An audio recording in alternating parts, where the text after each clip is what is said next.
또다시 재난 문자가 발송되어서 중도의 영상이 끊겼는데 또 이어서 설명을 해드리도록 하겠습니다. 이 세계적인 베스트셀러 저자이자 하버드 대학교 겸임 교수를 여기면 데니얼 골먼은 뛰어난 리더는 자신의 감정에 깊은 이해가 있다고 말을 했습니다. 그는 포춘 성종 500대 기업의 대표 등 최고의 경영진 62명을 연구했습니다. 거기에서 긍정적인 리더일수록 경영 실적이 좋았다는 결과를 얻었습니다. 자신과 자신의 주변에 좋은 것들을 계속 허용해 결국 거대한 좋은 상태를 결과를 만들어내는 것이 긍정입니다. 그는 공정, 감성의 리더십에서 사람의 뇌에는 열린 고리가 있다. 누가 신호를 보내면 그 신호에 따라 반응한다. 그것 때문에 부정적인 감정, 긍정적인 감정은 그룹에 상대하는 반응을 불러일으켜 일의 결과에 대해 지대한 영향을 준다고 했습니다.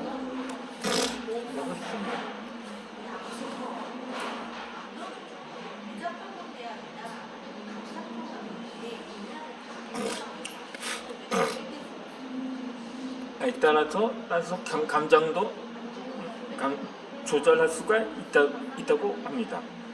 통제하지 못하거나 어쩔 수 없는 감정에는 없습니다. 노스이스턴 대학교의 심리학 석자 교수이자 미국 국립대학 모건홀에서 업적을 인정받은 리사 필드만은 바렛은 25년간 수백 개의 뇌를 스캔하고 그 이미지를 검사하는 방식으로 감정을 연구했다고 합니다. 이 놀랍게도 모든 연구에서 일치하는 결과가 나왔다고 합니다. 이 감정은 짐작이라는 것입니다. 감정은 뇌에서 순간 발생하는 생각입니다. 그래서 우리가 상상하듯이 짐작되는 감정을 조절할 수 있다고 합니다. 그렇게 예측과 짐작은 자신이 경험한 모든 것이 바탕이 됩니다. 그래서 경험이 많을수록 감정을 더 능숙하게 조절할 수 있습니다. 예를 들어 연애 경험이 많은 사람은 연애 경험이 없는 사람보다 이별에 대한 감정을 수월하게 조절할 수 있습니다. 경험상 상황을 예측할 수 있기 때문인 거죠. 이 마음이 아프지만 아픈 상태에 매몰되지 않고 관계에 더 성숙하고 성장하는 시간을 가질 수가 있다는 거죠. 일상에서도 마찬가지로 특별한 일이 없어도 감사하는 마음을 유지하는 경험을 쌓으면 어떤 일에도 동일한 감정을 예측하게 된다는 것입니다. 이 감정 컨트롤이 어려울 때는 현실 인식 방식을 교정하면 됩니다. 30년간 6만 시간 이상 심리 치료를 한 심리학 박사인 크리스토 코트만은 감정은 생각과 믿음과 태도의 결과라고 말합니다. 그는 저서 감정을 선택하라라는 책에서 우리가 감정을 선택할 수 있고 감정을 바꿔 행동까지 바꿀 수 있다고 말합니다.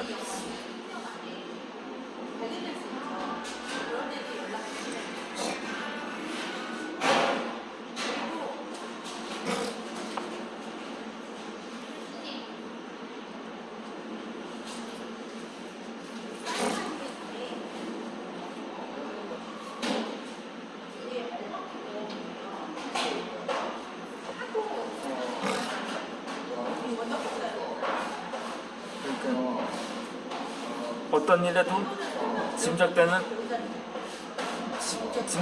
감정이 감소가 되도록 지속적으로 감사하곤 합니다.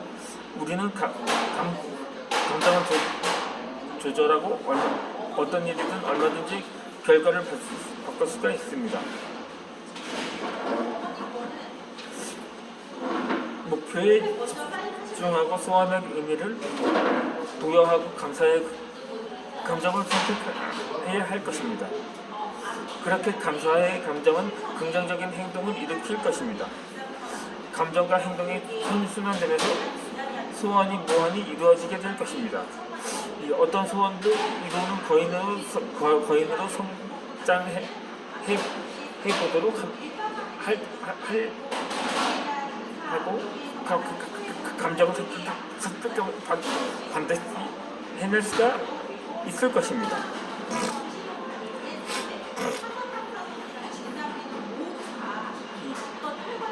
화가 나면 바로 꿈이 이루어질 것 같은 확신이 듭니다. 그러나 꿈이 생각대로 금방 이루어지지 않거나 원하는 결과가 바로 나오지 않을 때 실망감이 들 수가 있습니다. 이때 회복 탄력성이 강한 사람은 자기 감정을 통해 부정적인 감정을 조절합니다.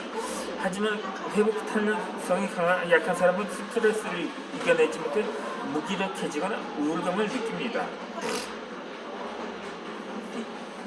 펜실베니아 대학 교수이자 20세기 가장 영향력 있는 심리학자인 마틴 셀리그만은 사람의 세 가지 생각 때문에 여건과 실망감에서 잘 빠져나오지 못한다고 말합니다.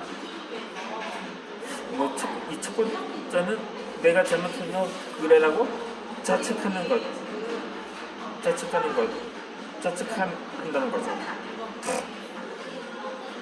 또 두 번째는 현재의 역경이 다른 일에까지 영향을 미치게 된다고 생각을 하는 거죠.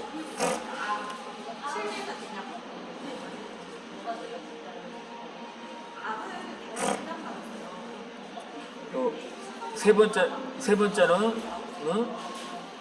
영원히 고통이 지속될 것 같은 좌절감이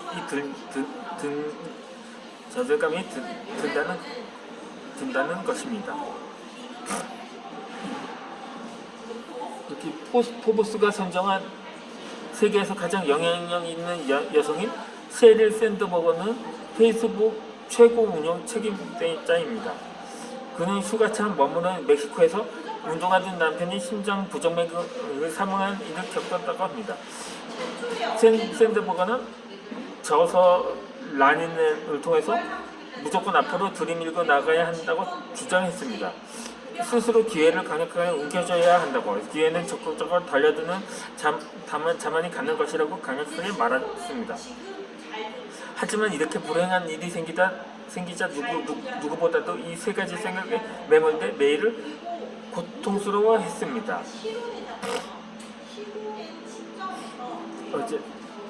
나는 두 발로 서 있는 것 어쨌든 힘들었다고 말입니다. 하지만 그때마다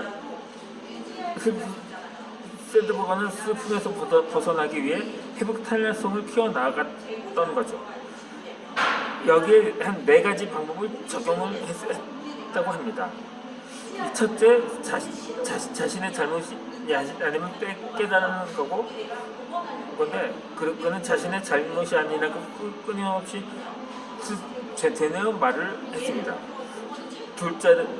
둘째로는 차차 나아질 것이라고 확신을 했고, 셋째는 삶의 모든 부분이 고통에 매몰되지 않도록 하고 건강한 부분을 계속 넓혀갔습니다. 넷째는 당연하던 것에 감사를 했습니다.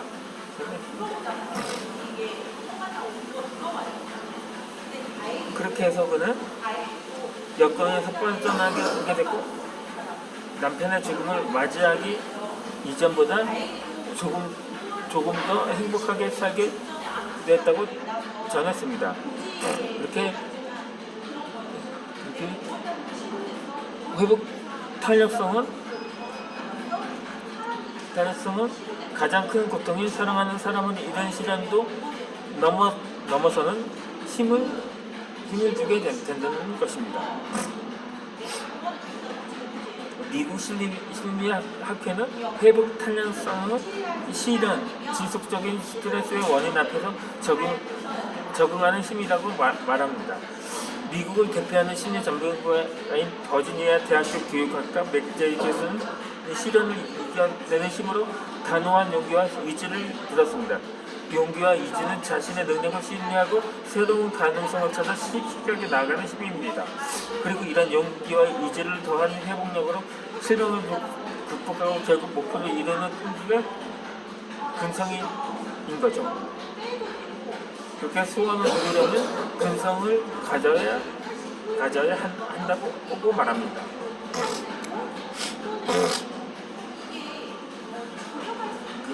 세계에서 단 20명의 천재만 받는다는 메가더상을 받은 안젤라 더크워크스 교수는 육군사관학교 맞춤법 대회, 초임교사 등의 집단에서 엄격한 과정을 이겨내고 성공하는 사람들의 공통점을 찾았습니다.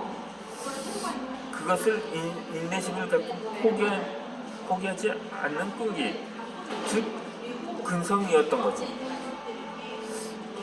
그는 수많은 위인과 일반인의 다른 점도 조사했는데 차이를 기르는 가장 중요한 요소 역시 근성이었다고 합니다. 그렇게 근성은 학습을 통해서 기를 수가 있다는 거죠.